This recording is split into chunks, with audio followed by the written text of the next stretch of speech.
एक दिन हजरत सुलेमान अलैहिस्सलाम अपने दरबार को इकट्ठा किया और कहा, अल्लाह ने हमें एक बड़ी नेमत दी है। हमें ऐसा तांबा मिलेगा जो किसी इंसान ने कभी देखा नहीं। इससे हम अपनी कौम के लिए असबाब और हिफाजत बनाएंगे। लोग हैरान थे। सबकी नजरें सुलेमान अलैहिस्सलाम पर थीं। आपने हाथ उठाए और अल्लाह से दुआ की। उसी वक्त जमीन में हलचल हुई और एक जगह से तांबा पिघलकर नदी की तरह बहने लगा। पिघला हुआ तांबा सुनहरी धाराओं की तरह बह रहा था। गर्म लहरें बहकर एक नदी का रूप ले रही थीं। लोग यह करिश्मा देखकर कांप उठे। सुलेमान अलैहिस्सलाम ने जिन्नात को इशारा किया, इस तांबे से काम लो। जिन्नात ने तांबे को आकार देना शुरू किया। कोई हथियार बना रहा था, कोई बड़ी बड़ी कढ़ाइयां, तो कोई महल के दरवाजे।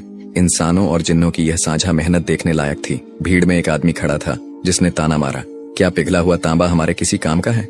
इससे हमें पानी मिलेगा या खाना? सुलेमान अलैहिस्सलाम ने उसे देखा और कहा, तांबा तेरे खाने के लिए नहीं, तेरी हिफाजत के लिए है।